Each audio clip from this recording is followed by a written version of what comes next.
As the spat between Taiwan and China rages on, the Kingdom of Eswatini seems to be changing allegiance. This as the Minerals Management Board of Eswatini met potential investors from China. A move that the Taiwanese ambassador to Eswatini, Jeremy Liang, reportedly viewed as a betrayal. Eswatini and the Republic of Taiwan have had diplomatic relations since 1968, and it's the only African country that has no diplomatic relations with China. For more on this, we're now joined on the line by Swaziland news editor, Zweli Martin Dlamini. Zweli, good to talk to you. It's been a while. Happy New Year. Happy New Year, Peter. Thank you for having me on Channel Africa. Right. So what is happening? I mean, a lot of people actually have predicted that eventually Eswatini is going to have to fall into line with other African states and recognize China's one China policy. What do you make of latest developments that Eswatini could be changing allegiance?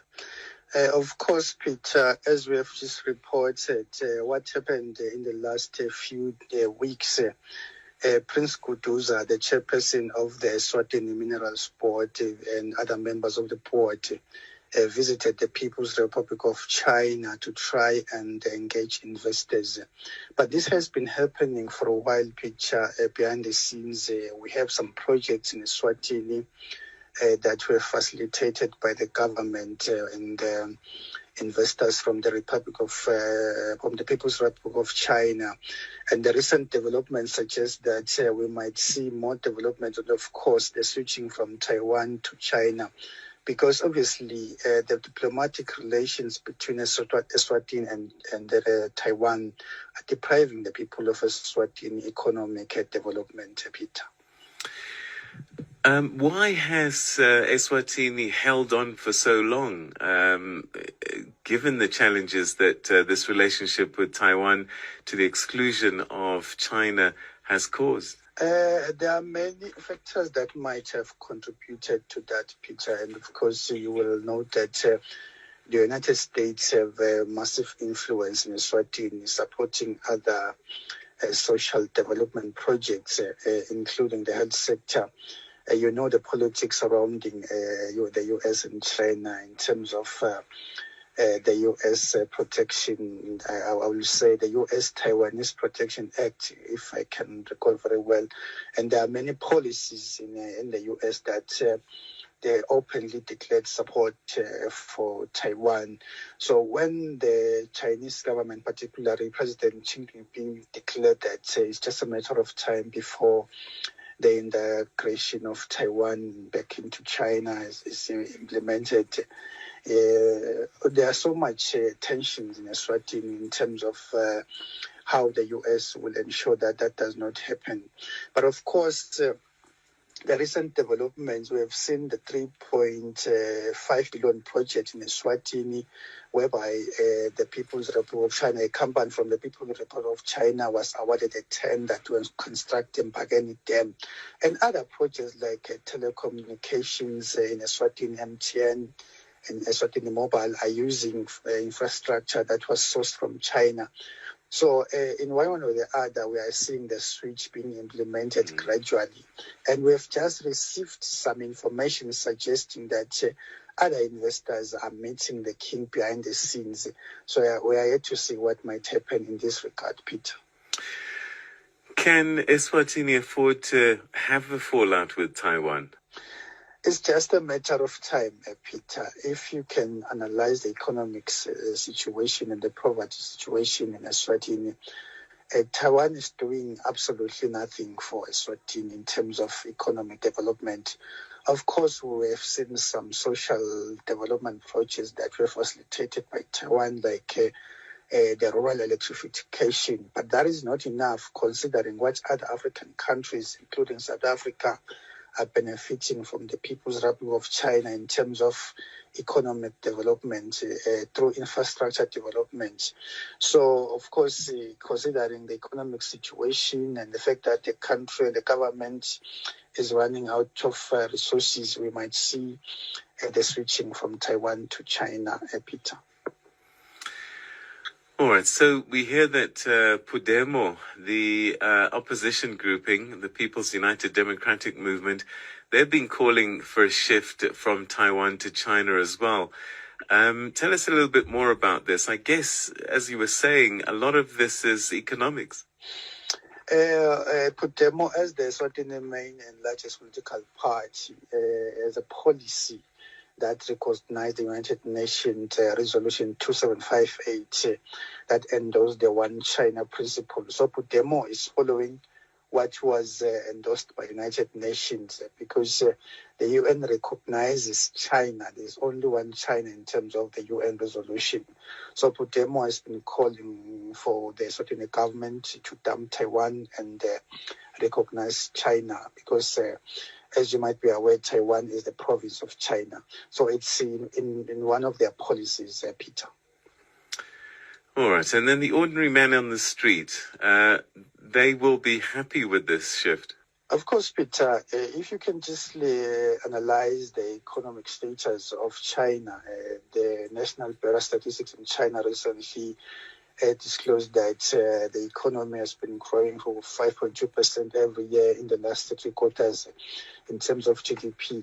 And considering the fact that Eswatini, like China, is one of Eswatini's largest trading partners, as I've just mentioned, in terms of telecommunications, infrastructure, and of course, even Taiwan is trading with China.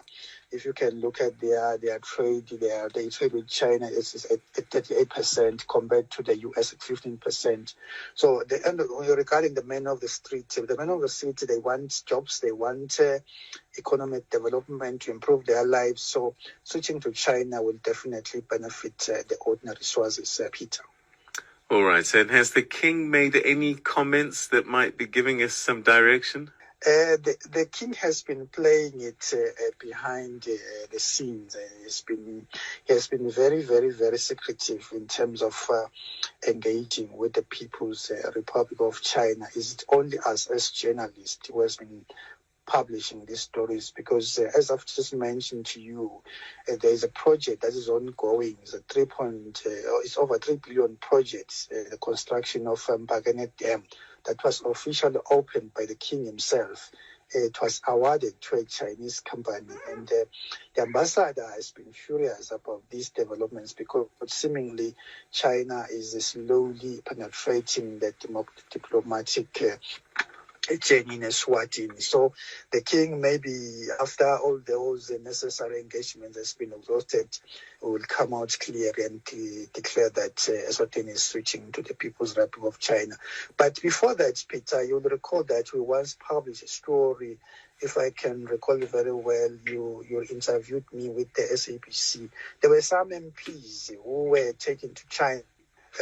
Peter, can you hear me? Yes, I can hear you now. Yeah, some MPs that were taken to China. Yeah, there were some MPs who went to China to explore some investment opportunities. In fact, they were familiarizing themselves with the investment climate in China. And when they came back at the time, there was some political tension why they went to China. But seemingly those MPs now has been vindicated because even the king is now engaging behind the scenes with the investors from the People's Republic of China. Is there a growing Chinese community in Eswatini? And do you see a lot of Chinese goods in the shops, as we do in quite a number of African countries now? Definitely, Peter. China is one of Eswatini's largest trading partner. Most of the goods that are sold in Eswatini are sourced from China, even building material. There's an international convention center. It's cost over 5 billion, if I can recall. All the equipment, that's almost 90% of the equipment was sourced from China. So China, despite the fact that there are no diplomatic relations between Eswatini and China, but China has been trying to open up without depriving Eswatini trade and investment opportunities. It's just that in 2020, early 2020, I met the ambassador of China at the time.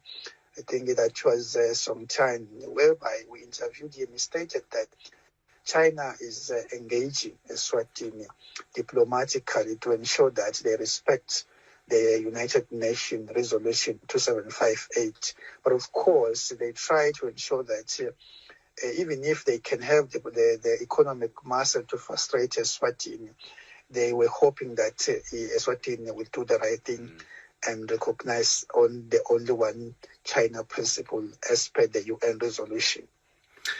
All right. Zweli Martin Dlamini, we'll leave it there. Good talking to you again. I'm sure we'll have many chats during the course of the year. Thank you, Peter. Thank you for having me. Thank you. That's Swaziland News Editor Zweli Martin Dlamini giving us an update on what looks like Eswatini moving away from Taiwan more and more towards Beijing.